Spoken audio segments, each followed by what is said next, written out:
ദൈവനാമോത്സവമാകട്ടെ. ഒരു പ്രാവശ്യം കൂടെ ദൈവസന്നിധിയിൽ വരുവാൻ തക്കണം ദൈവം തന്ന അവസരത്തിനായിട്ട് ദൈവത്തെ സ്തുതിക്കാം, പ്രാർത്ഥിക്കാം. കർത്താവെ, താങ്ക് യു ലോർഡ് ജീസസ്.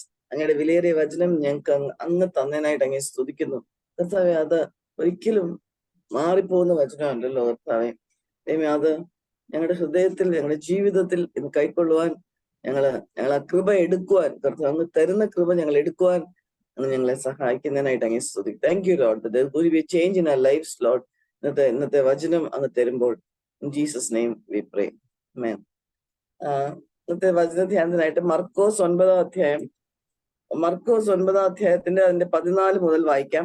ഇവിടെ ശിഷ്യന്മാരും കർത്താവും മറുരൂപ മലയിൽ പോയിട്ട് ശേഷം താഴോട്ട് ഇറങ്ങി വരുന്ന ഒരു കാര്യം വായിക്കുന്നത്.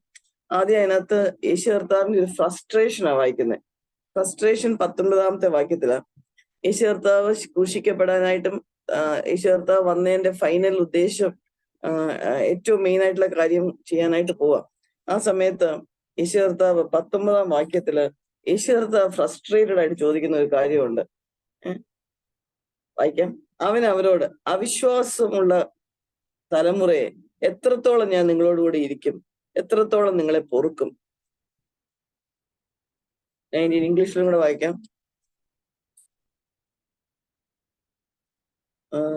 O unbelieving generation, how long shall I be with you? How long shall I put up with you? ദൈവം നമ്മളോട് പലപ്പോഴും ചോദിക്കുന്ന ഒരു ക്വസ്റ്റ്യൻ ആയത്. എനിക്ക് കർത്താവ് പറയുന്നത്, എനിക്ക് വിശ്വാസത്താലല്ല അല്ല. നമുക്ക് എബ്രായർ 11-ാം അധ്യായം അറിയാം അല്ലെ? ഏറ്റവും വിശ്വസിക്കാൻ പറ്റാത്ത സാഹചര്യങ്ങളിലാണ് അവിടെയുള്ള ആ വിശ്വാസ വീരന്മാർ വിശ്വസിച്ചിരിക്കുന്നത്. ആ വിശ്വാസം, ആ രീതിയിലുള്ള വിശ്വാസത്തിൽ മാത്രമേ നമുക്ക് മുന്നോട്ട് വിശ്വാസ ജീവിതത്തിൽ മുമ്പോട്ട് പോകാൻ പറ്റുള്ളൂ. എന്താ നമ്മുടെ വിശ്വാസം? നമ്മുടെ വിശ്വാസം ആരില? ഏറ്റവും നല്ലവനായിട്ടുള്ള ഒരു പിതാവില. ഒരിക്കലും നമ്മുടെ ഈ ലൗകികമായിട്ടുള്ള പിതാവ് നമുക്ക് അന്യായമായിട്ടോ നമുക്ക് തെറ്റായിട്ടോ ഒന്നും ചെയ്യത്തില്ല എന്നൊക്കെ വിശ്വാസം ഉണ്ടെങ്കിൽ, പ്രത്യേകിച്ച് നല്ലവനായിട്ട് നമുക്ക് അറിയുന്ന ഒരു പിതാവ്, സ്നേഹമുള്ള പിതാവ് ചെയ്യുമെങ്കിൽ, സ്വർഗസ്നായ പിതാവ് നമുക്ക് തിന്മയായിട്ട് ഒരിക്കലും ഒന്നും ചെയ്യത്തില്ല എന്നുള്ള ഞാൻ എപ്പോഴും ചിന്തിക്കും. അതാണ് ഏറ്റവും വലിയ വിശ്വാസം. നമ്മുടെ ദൈനംദിന ജീവിതത്തിലെ സാഹചര്യങ്ങളാണല്ലോ നമുക്ക് പ്രയാസങ്ങൾ ഉണ്ടാക്കുന്നത്. ഇവിടെ കർത്താവ് പറയുക, unbelieving, O unbelieving generation, how long shall I be with you, how long shall I put up with U.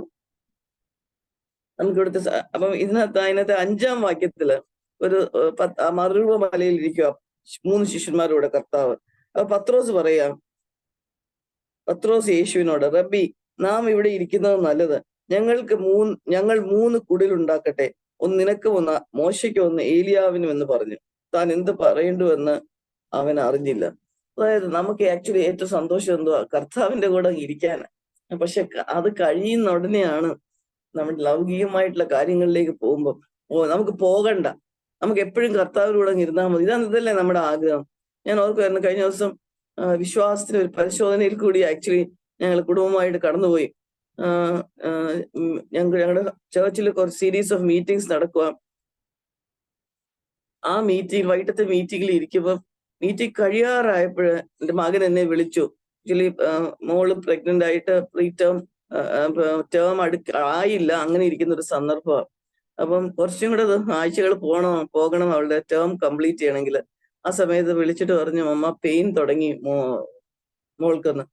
അപ്പൊ ഞാൻ അപ്പൊ തന്നെ മീറ്റിംഗ് അതേ സമയം പറഞ്ഞു മീറ്റിംഗ് കഴിഞ്ഞിട്ട് വന്നാൽ മതിയെന്ന്.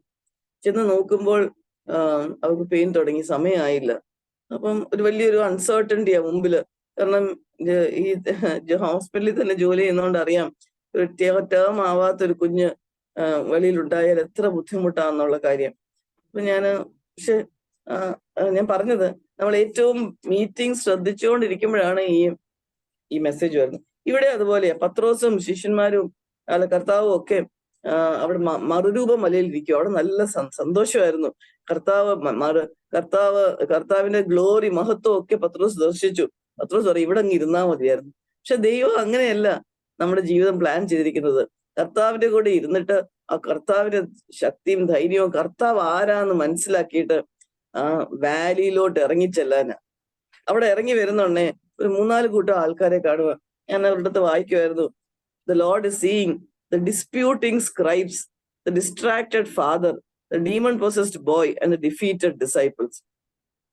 അതായത് അവിടെ നമുക്ക് ആ ഭാഗം ഒന്ന് വായിക്കാം. ഞാൻ പറഞ്ഞ കാര്യങ്ങൾ കുറച്ചുകൂടെ മനസ്സിലാവും. 14-ാം വാക്യം. അവൻ ശിഷ്യന്മാരുടെ അടുക്കൽ വന്നാറെ പുരുഷാരം അവരെ ചുറ്റി നിൽക്കുന്നതും ശാസ്ത്രിമാർ അവരോട് തർക്കിക്കുന്നതും കണ്ടു. എന്തിനായി ശാസ്ത്രിമാർ തർക്കിച്ചതെന്ന് അറിയത്തില്ല. ഇവിടുത്തെ പ്രശ്നം എന്ന് പറയുന്നത്, ഒരു ചെറിയ മകനുണ്ടായിരുന്നു, അവനൊരു അസുഖം ഉണ്ടായിരുന്നു, അത് സുഖമായില്ല. എന്തോ തർക്കിച്ചെന്ന് നമുക്ക് അറിയില്ല. പക്ഷെ തർക്കിക്കുന്ന ശാസ്ത്രിമാര് ഒരു രീതിയിൽ ഹെൽപ്പ് ചെയ്യുവല്ല, തർക്കിക്കുകയോ ചെയ്യുന്നത്. താഴോട്ട് വരുമ്പോൾ പുരുഷാരം അവനെ കണ്ട് ഉടനെ ഭ്രമിച്ചു. പുരുഷാരമാണെങ്കിൽ എന്തുവാ, പേടിയാവും അവർക്ക്. ഓടി വന്നവനെ വന്ദിച്ചു. അവൻ അവരോട്, നിങ്ങൾ അവരുമായി തർക്കിക്കുന്നത് എന്താ എന്ന് ചോദിച്ചു. അതിന് പുരുഷാരത്തിൽ ഒരുത്തൻ, ഗുരു, ഊമനായ ആത്മാവുള്ള എന്റെ മകനെ ഞാൻ നിന്റെ അടുക്കൽ കൊണ്ടുവന്നു. അത് അവനെ എവിടെ വെച്ച് പിടിച്ചാലും അവനെ തള്ളിയിടുന്നു. പിന്നെ അവൻ നുരച്ച് പല്ല് കടിച്ച് വരണ്ടു പോകുന്നതും അവനെ പുറത്താക്കേണ്ടതിന് ഞാൻ നിന്റെ ശിഷ്യന്മാരോട് പറഞ്ഞിട്ട് അവർക്ക് കഴിഞ്ഞില്ല എന്ന് ഉത്തരം പറഞ്ഞു. അവൻ അവരോട്, അവിശ്വാസമുള്ള തലമുറയെ, എത്രത്തോളം ഞാൻ നിങ്ങളോട് കൂടി ഇരിക്കും, എത്രത്തോളം നിങ്ങളെ പൊറുക്കും. അപ്പം ഇവിടെ ശിഷ്യന്മാരുടെ അടുത്തിട്ട് കൊണ്ടുവന്നിട്ട് ശിഷ്യന്മാർക്ക് ഒന്നും ചെയ്യാൻ കഴിഞ്ഞില്ല. ഡിഫീറ്റഡ് ആയിട്ടുള്ള ശിഷ്യന്മാര്. അവനെ എന്റെ അടുക്കൽ, കർത്താവ് എന്തോ പറഞ്ഞു, അവനെ എന്റെ അടുക്കൽ കൊണ്ടുവരുവി. നമ്മുടെ പ്രശ്നങ്ങളെ, നമ്മുടെ പ്രയാസങ്ങളെ, നമ്മുടെ ബുദ്ധിമുട്ടുകളെ ഞാൻ ഓർക്കുമായിരുന്നു. ഞങ്ങൾ അന്ന് രാത്രിയിൽ ആ പ്രയാസം അനുഭവിച്ചു. ഞങ്ങൾ ചെയ്യേണ്ടതായിട്ടുള്ള കാര്യങ്ങൾ ചെയ്യാനായിട്ട് ദൈവം ഞാൻ കൃപ തന്നു. കർത്താവിന്റെ അടുത്തോട്ട് എന്റെ മകളെ ഞാൻ കൊണ്ടുപോയി. മനസ്സിൽ എന്റെ ഹൃദയം കർത്താവ് കാണിച്ചു തരും. എന്റെ ഫുൾ കോൺഫിഡൻസ് എന്തുവാ? ഒരു തുള്ളി കോൺഫിഡൻസ് എന്റെ മേലെ അല്ല, ട്രീറ്റ്മെന്റിന്റെ മേലെ അല്ല, പ്രയാസത്തിന്റെ മേലെ അല്ല. കർത്താവ് സഹായിക്കും. വളരെ ബുദ്ധിമുട്ടോടെയാണ് അന്ന് രാത്രിയിൽ ഞങ്ങൾ വണ്ടി ഓടിച്ച് ഹോസ്പിറ്റലിലോട്ട് പോയത്. ഹോസ്പിറ്റലിൽ ചെന്നിട്ടും ഞങ്ങൾക്ക് മനസ്സിലാവുന്നില്ല എന്താ ബുദ്ധിമുട്ടെന്ന്. കാരണം ടൈം ആയില്ല. ടൈം ആവുന്നതിന് മുമ്പേ കുഞ്ഞ് വെളിയിൽ വന്നാൽ, എന്നാൽ അതേസമയം ബുദ്ധിമുട്ടുകൾ ഉണ്ടാകാം. ആ സമയത്ത് ഇതാ, അവനെ എന്റെ അടുക്കൽ കൊണ്ടുവരുവീൻ. ഹൃദയത്തിലെ കർത്താവിന്റെ അടുത്തോട്ട് പ്രിയ മകളെ കൊണ്ടുപോയി. താഴോട്ട് വായിക്കാം, 20-ാം വാക്യം. അവർ അവനെ അവന്റെ അടുക്കൽ കൊണ്ടുവന്നു. അവനെ കണ്ട ഉടനെ ആത്മാവ് അവനെ ഇഴച്ചു. അവൻ നിലത്ത് വീണ് നുരച്ചുരുണ്ട്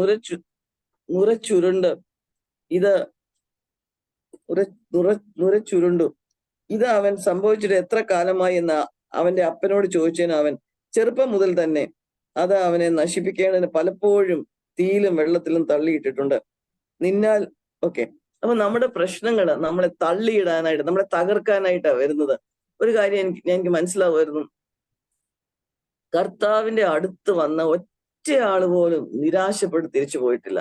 പക്ഷെ നമുക്ക് വിശ്വാസം ഇല്ലെങ്കിൽ കർത്താവിന് ഒന്നും ചെയ്യാൻ പറ്റത്തില്ല. അതും ഞാൻ കാണുന്നുണ്ട്. ഒന്നുകിൽ കൊണ്ടുവരുന്നവർക്ക് വിശ്വാസം വേണം, അല്ലെങ്കിൽ ഇവിടെ ഈ സന്ദർഭത്തിൽ ആ മകന് വിശ്വാസമില്ല, അവനൊന്നും അറിയത്തില്ല.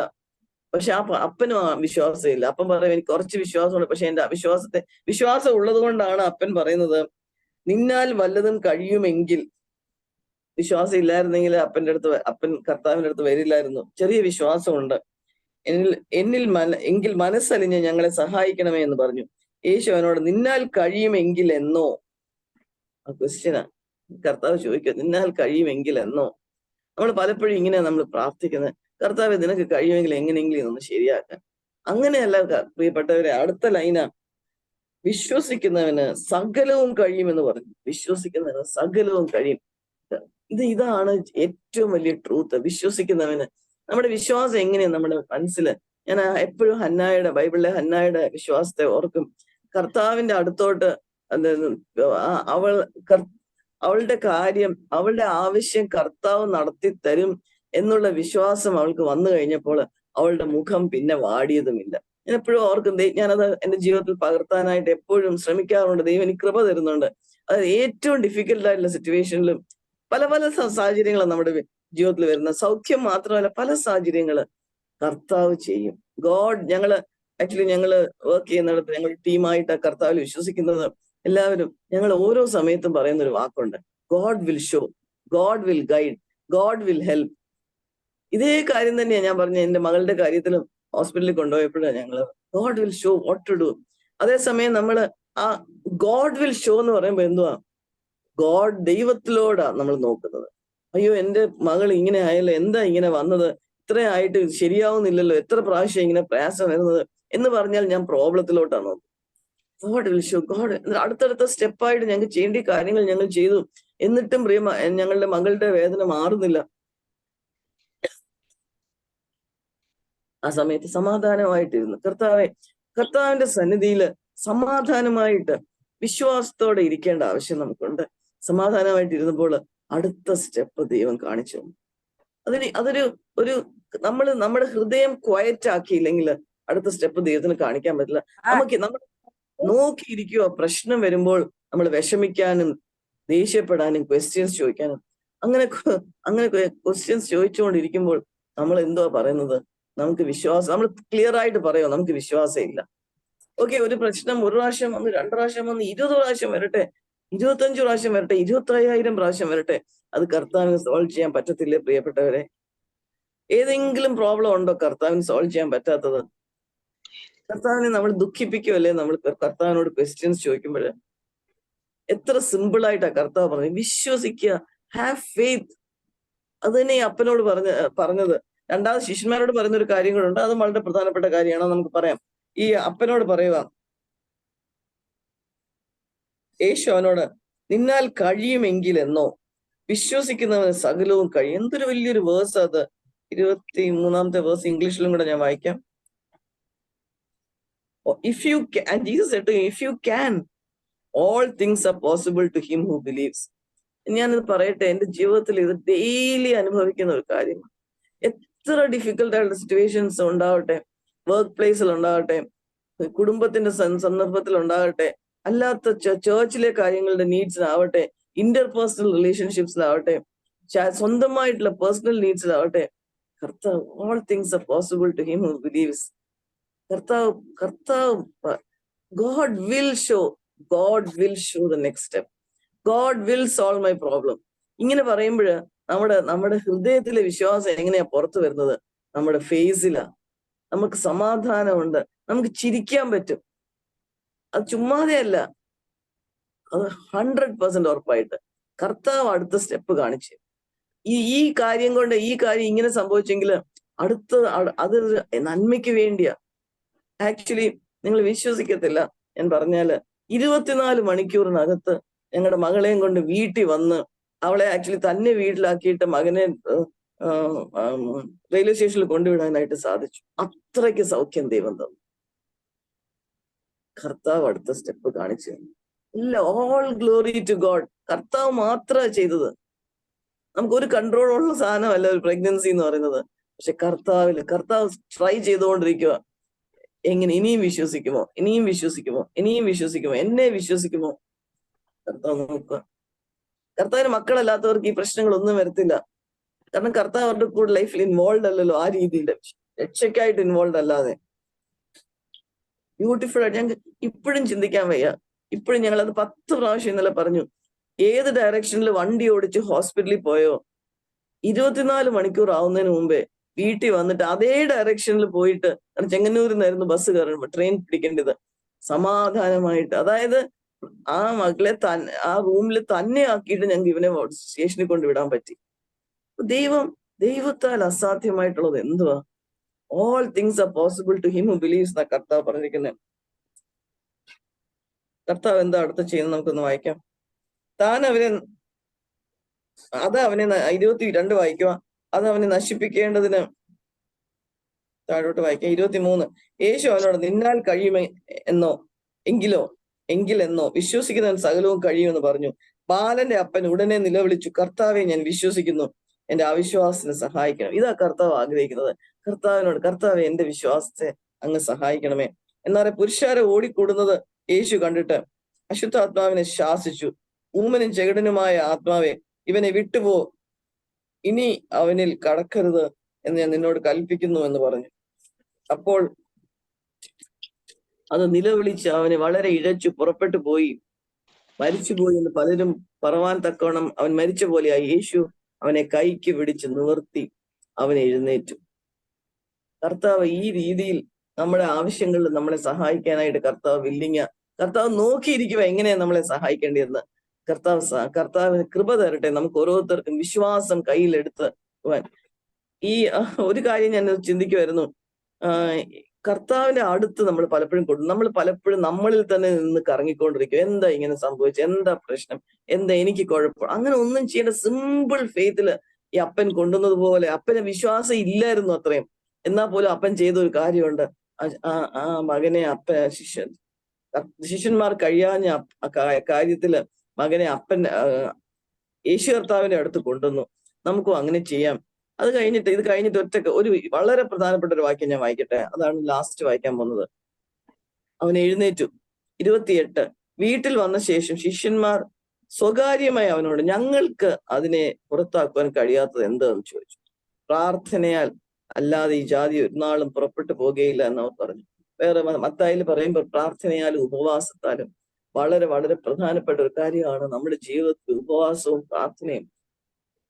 നമുക്ക് ചിലപ്പോൾ പറ്റത്തില്ലായിരിക്കും ഉപവസിക്കാൻ. എനിക്ക് പലപ്പോഴും ഉപവസിക്കാൻ പ്രയാസം. എനിക്ക് പെട്ടെന്ന് ഭക്ഷണം കഴിക്കേണ്ട ഒരാളാണ്. പക്ഷെ ആ പാഷൻ വരുമ്പോൾ കർത്താവ്, നമ്മൾ എന്താ ഉപവസിക്കുമ്പോൾ നമ്മൾ ചെയ്യുന്നത്? കർത്താവെ, you are my only dependence. എനിക്ക് ഒന്നും ചെയ്യാൻ വയ്യ. എനിക്ക് ഭക്ഷണം കഴിക്കുന്നതിനെ മാറ്റി വെച്ച് ഈ വിഷയം ഞാൻ അങ്ങയുടെ സന്നിധിയിൽ വെക്കുക. അങ്ങനെ ടോട്ടൽ ഡിപ്പെൻഡൻസ് ഓൺ ഗോഡ് നമ്മൾ കർത്താവിനെ അറിയിക്കുക ചെയ്യുന്നത്. ഇംപാഷനേറ്റ് ആയിട്ട്, അല്ലെങ്കിൽ ഒരു ചെറിയൊരു മെക്കാനിക്കൽ പ്രാർത്ഥനയല്ല. കർത്താവ് ഇത് ചെയ്തു തരും, ഉറപ്പായിട്ട് ചെയ്തു തരും എന്നുള്ള. നമുക്ക് ക്ഷീണം കാണും, നമ്മൾ തളർന്നു പോകുന്ന പോലെ കാണും. എന്നാലും നമുക്ക് ഏത് സമയമാണ് നമുക്ക് പറ്റുന്നത്, ഏത് സമയമാണ് നമുക്ക് ഏറ്റവും കൂടുതൽ ഭക്ഷണം വേണ്ടത്, ആ സമയം നമുക്ക് ഭക്ഷണം കഴിക്കാതെ കർത്താവിന്റെ സന്നിധിയിൽ ഇരിക്കാം. പണ്ടൊക്കെ ഞാൻ എപ്പോഴും കർത്താവ് എല്ലാം ഓണർ ചെയ്യും കേട്ടോ. കർത്താവ് ഒന്നിനും ഇത്ര ചെയ്താലേ തരുവുള്ളൂ എന്നല്ല. എനിക്ക് ഓർമ്മയുണ്ട്, എനിക്ക് ഫാസ്റ്റ് ചെയ്യാൻ പ്രയാസമാണെന്ന് അറിഞ്ഞുകൊണ്ട് ഞാൻ രാത്രിയിലായിരുന്നു ഫാസ്റ്റ് ചെയ്യുന്നത്. രാത്രിയിൽ, കാരണം ഫാസ്റ്റ് ചെയ്തിട്ട് കിടന്ന് ഉറങ്ങിയാൽ മതിയല്ലോ, പിന്നെ ക്ഷീണം അറിയത്തില്ല. ആ ദൈവം അന്ന് തന്നെ എനിക്ക് ഇപ്പോഴും ഓർക്കുന്നു. നാല് പ്രിയപ്പെട്ട കുഞ്ഞുങ്ങളുടെ വിവാഹത്തിന് വേണ്ടിയാണ് ഞാൻ ഫാസ്റ്റ് ചെയ്ത് അന്ന് പ്രാർത്ഥിച്ചത്. അതായത് അവർ വിശ്വാസത്തിലേക്ക് വന്നു. രാത്രിയിൽ 1 മാസം ഫാസ്റ്റ് ചെയ്തു. 1 മാസത്തിനകം 4 പേരുടെയും വിവാഹം കഴിഞ്ഞു. അത് അനുഗ്രഹിക്കപ്പെട്ട രീതിയിൽ വിശ്വാസികളുമായിട്ട്. ഞാൻ ആ രാത്രിയിലത്തെ ഫാസ്റ്റിങ്ങിന്റെ കാര്യം പറഞ്ഞല്ലോ. ഈ ദിവസങ്ങളായിട്ട് ഞാനും എന്റെ ഫ്രണ്ടും ചെയ്യുന്ന കാര്യമാണ് ഉച്ചയ്ക്ക് ഫാസ്റ്റ് ചെയ്ത് പ്രാർത്ഥിക്കും. ഉച്ചയ്ക്ക് ഫാസ്റ്റ് ചെയ്യാൻ ആക്ച്വലി ജോലിയുടെ ഇടയ്ക്ക് ഭയങ്കര പ്രയാസമാണ് എന്ന് നമുക്ക് തോന്നും. പക്ഷെ കർത്താവ് കൃപ തരും. ഓഫ് കോഴ്സ് ഫാസ്റ്റ് ചെയ്യാന്ന് പറഞ്ഞാൽ വെള്ളം കുടിക്കുമായിരിക്കും. ചിലപ്പോൾ ഇച്ചിരി ഞാൻ സാധാരണ ചെയ്യുന്ന ഒരു തൈര് എടുത്തോണ്ട് പോയി അത് മാത്രം കുടിക്കും, കാരണം ജോലിയും ചെയ്യണമല്ലോ. എന്നാലും കർത്താവ് കാണും, കർത്താവിന് മനസ്സിലാവും. അല്ലെങ്കിൽ കർത്താവിന്റെ സന്ധിയിൽ ഞാൻ പറയുക, ഞാൻ ഈ കാര്യങ്ങൾക്ക് വേണ്ടി പ്രാർത്ഥിക്കുമ്പോൾ ഞാൻ സീരിയസ് ആ കർത്താവേ. എനിക്ക് ആ സമയത്ത് ഭക്ഷണം വേണ്ട, എനിക്ക് വേറെ ഒന്നും വേണ്ട. എനിക്ക് എന്റെ വിഷയം കർത്താവിന്റെ അടുത്ത് കൊണ്ടുവന്നാൽ മതി. അപ്പൊ ഇവിടെ നമ്മൾ കാണുന്ന 2 കാര്യം ഞാൻ ഇവിടെ അവസാനിപ്പിക്കട്ടെ. 2 കാര്യം എന്താണ്? ഒന്ന് വിശ്വാസം, 2 ഉപവാസവും പ്രാർത്ഥനയും. വിശ്വസിക്കുമ്പോൾ ഞാൻ എന്റെ പേഴ്സണൽ എക്സ്പീരിയൻസ് പറഞ്ഞല്ലോ. ബുദ്ധിമുട്ടായിട്ട് മകളെ ഹോസ്പിറ്റലിൽ കൊണ്ടുപോയി, വളരെ എന്ത് ചെയ്യുന്ന ഉള്ള ഒരു സാഹചര്യത്തിൽ കർത്താവിന്റെ അടുത്തോട്ട് പ്രാർത്ഥനയിൽ വിശ്വാസം. പലരോടും വേറൊരു ഇമ്പോർട്ടന്റ് കാര്യമാണ് മറ്റുള്ളവരോട് പ്രാർത്ഥിക്കാൻ പറയുന്നത്. പലരോടും പ്രാർത്ഥിക്കാൻ പറഞ്ഞു. പല പ്രിയപ്പെട്ടവരും ആ സമയത്ത് പ്രാർത്ഥിച്ചു. അനുഗ്രഹിക്കപ്പെട്ട രീതിയിൽ കർത്താവ് വിടുതൽ തന്നു. അനുഗ്രഹിക്കപ്പെട്ട രീതിയിൽ തിരിച്ച് 24 hours മുമ്പിൽ വീട്ടിൽ വരാൻ ദൈവം സഹായിച്ചു. ആ സമയത്ത് തന്നെ വേണ്ടി എല്ലാ കൃപകളും ദൈവം തന്നു. എനിക്കത് എന്റെ പേഴ്സണൽ കാര്യം ഒത്തിരി പറയാൻ എനിക്ക് ആഗ്രഹമില്ല. ഒറ്റ കാര്യത്തിൽ പറയാം. കർത്താവിന്റെ മുഖത്തേക്ക് നോക്കി കർത്താവ് നല്ലതേ ചെയ്യുള്ളൂ. ഇതാണ് എനിക്ക് തോന്നുന്നത് ഏറ്റവും വലിയ വിശ്വാസം. കർത്താവ് നന്മ മാത്രമേ ചെയ്യത്തുള്ളൂ. അത് വിശ്വസിക്കാൻ പ്രിയപ്പെട്ടവരെ. ഒരു സീമിങ് തിന്മയാണ് നമ്മുടെ മുമ്പിലുള്ളത്. കർത്താവ് നന്മയെ മാത്രമേ ചെയ്യുള്ളൂ. ഇങ്ങനെ നമുക്ക് വിശ്വസിക്കാൻ പറ്റുമോ? രണ്ടാമത്തെ കാര്യം, നമ്മുടെ സമയം എടുത്ത് നമുക്ക് ഫാസ്റ്റ് ചെയ്ത്, എത്ര കാര്യങ്ങൾ ജീവിതത്തിൽ ഉണ്ടെങ്കിലും ഫാസ്റ്റ് ചെയ്ത്, കർത്താവ് എനിക്ക് ക്ഷീണം തോന്നും, തീർച്ചയായിട്ടും ക്ഷീണം തോന്നും. കാരണം കർത്താവ് 40 ദിവസം ഫാസ്റ്റ് ചെയ്ത് വന്നപ്പോൾ കർത്താവിന് വിശന്നു എന്ന് അവിടെ എഴുതിയിരിക്കും. തീർച്ചയായിട്ടും നമുക്ക് വിശക്കുന്നു. അത്ര 40 ദിവസം ഒന്നും എനിക്ക് ചിന്തിക്കാൻ പോലും പറ്റത്തില്ല. ആഗ്രഹമുണ്ട് ഇങ്ങനെയൊക്കെ ചെയ്യാൻ. പക്ഷെ ഞാൻ ഓർക്കുന്നത് എത്രമാത്രം ഫാസ്റ്റ് ചെയ്ത് പ്രാർത്ഥിക്കുമ്പോൾ നമ്മുടെ ജീവിത സാഹചര്യങ്ങൾ, നമ്മുടെ ആത്മാവിനെ ഒന്നും ചെയ്യാൻ പറ്റില്ല. എന്നാൽ നമ്മളെ തളർത്തി കഴിഞ്ഞാൽ നമ്മുടെ പ്രയോജനം തളർത്താം. നമ്മൾ മറ്റുള്ളവരെ അനുഗ്രഹിക്കുന്നത് നമുക്ക് സാത്താൻ നിർത്താൻ പറ്റും. അതിന് സാത്താൻ എല്ലാ പരിശ്രമവും ചെയ്യും. ഇക്കാര്യം മറക്കരുത്. പക്ഷെ നമുക്ക് നിൽക്കാനായിട്ട് പറ്റുന്നത്, നിൽക്കാന്ന് പറഞ്ഞാൽ ഉറപ്പായിട്ട് നിൽക്കാനും മറ്റുള്ളവരെ ഉറപ്പിക്കാനും പറ്റുന്നത് നമ്മുടെ ഉപവാസവും പ്രാർത്ഥനയും, നമ്മുടെ ചൈൽഡ് ലൈക്ക് ഫെയ്ത്ത്. അവിടെ ഒരു വാക്യമുണ്ട് അതിനകത്ത്, ഒരു കടുക് മണിയോളം, എനിക്കൊന്ന് മത്തായിലാണോ എന്ന് അറിഞ്ഞൂടാ, ഈ കാര്യം മത്തായി 17 മർക്കോസ് 9 പറഞ്ഞിരിക്കുന്നത്. കടുക് വിശ്വാസം ഉണ്ടെങ്കിൽ അപ്പൊ ഈ മരുന്ന് നീങ്ങി മാറാൻ പറഞ്ഞ കടുകുമണി ഏറ്റവും ചെറിയ സാധനല്ലേ കടുകുമണി, നമുക്ക് കുക്കിംഗ് ഉപയോഗിക്കുന്നതാണ്. കർത്താവ് പറയാം അത്രയും വിശ്വാസം മതി, അത്രയും വിശ്വാസം മതി. അപ്പൊ നമ്മുടെ സാഹചര്യങ്ങൾ പിന്നെയും പിന്നെയും മോശമായിട്ട് കാണുമ്പോഴോ അപ്പോഴും വിശ്വസിക്കുക, അപ്പോഴും വിശ്വസിക്കുക, പിന്നെയും വിശ്വസിക്കുക, പിന്നെയും വിശ്വസിക്കുക. കാരണം ദൈവം നന്മയ്ക്ക് അല്ലാതെ വരത്തില്ല. താങ്ക് യു ലോഡ് എന്ന് പറയാമോ? വിശ്വസിച്ച് കഴിയുമ്പോൾ thank you Lord for the situation. Thank you that I couldn't study properly. Thank you, Lord, that I messed it up. Thank you, Lord, because you're going to show your glory. ഈ വിശ്വാസം ഞാൻ പലപ്പോഴും ഞാൻ എല്ലാം തെറ്റായിട്ട് ചെയ്യും, വിശ്വാസം ഇല്ലാതെ വരും. ആ സമയത്ത് ഞാൻ പറയും, കർത്താവ് എനിക്ക് വിശ്വാസം കുറഞ്ഞു, അതിന് ഞാൻ അങ്ങേ നന്ദി പറയുക. ഇതിൽ കൂടിയും അങ്ങ് നന്മ ചെയ്യാൻ പോവാ. ദൈവനാമം മഹത്വപ്പെടുമാറാകട്ടെ. ദൈവം നമ്മളെ സഹായിക്കട്ടെ. ഇന്നത്തെ ഈ ചിന്തയിൽ എന്റെ ജീവിതത്തിലും നമ്മുടെ ഓരോരുത്തരുടെയും ജീവിതത്തിൽ കർത്താവ് പ്രയോജനമാക്കി തീർക്കട്ടെ. ആർക്കെങ്കിലും ഒരാൾക്ക് പ്രാർത്ഥിച്ച് അവസാനിപ്പിക്കാം. ദൈവം നമ്മളെ സഹായിക്കും.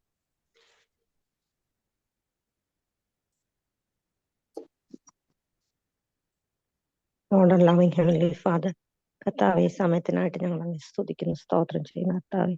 കർത്താവെ അങ്ങയുടെ വചനത്തിൽ നിന്ന് കർത്താവെ ഇത്രയും നേരം ഇരുന്ന് അങ്ങയുടെ വചനത്തിന് മുമ്പാകെ ഇരുന്ന് കർത്താവെ നീ ഞങ്ങളോട് ഓരോരുത്തരോട് സ്പെസിഫിക് ആയിട്ട് സംസാരിച്ചതിനകത്ത് സ്തുതിക്കുന്നു, സ്തോത്രം ചെയ്യുന്നു. കർത്താവെ Lord Father, as we heard today, Lord Father, many times, Lord കർത്താവെ ഞങ്ങളുടെ സിറ്റുവേഷൻസിൽ ഞങ്ങളുടെ ചുറ്റുപാടുകളിലാണല്ലോ ഞങ്ങൾ നോക്കി പോകുന്നത്, Lord. But help us to look to you, Lord Father.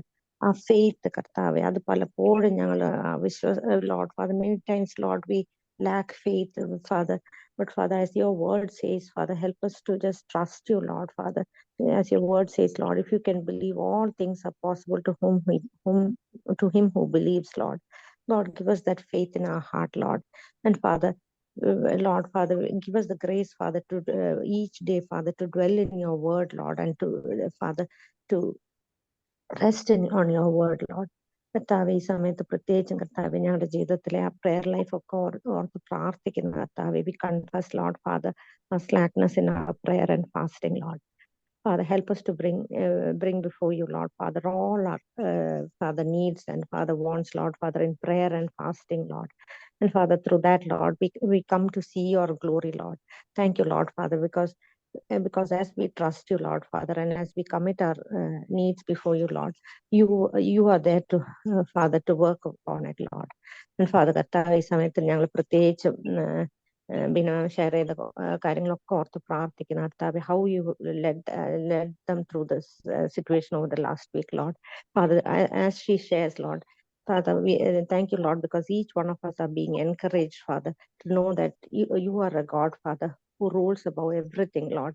And Father, thank you, Lord, Father, that we can just trust you, Lord, Father. As your word says, Father, many are the afflictions of the righteous, Lord, but the Lord delivers him out of them all, Lord. അത് ഓരോ ദിവസവും രുചിച്ച് ഞങ്ങൾക്ക് മുന്നോട്ട് ജീവിക്കാൻ തരുന്ന കൃപയ്ക്കായിട്ട് സ്തുതിക്കുന്നു, Lord. Thank you, Lord, for the word, Lord. Thank you, Father. We pray, Father, that your word, Father, that as we take your word, Lord, that each one of us will be encouraged in it, Lord. In Jesus' name we pray. Amen. Praise the Lord.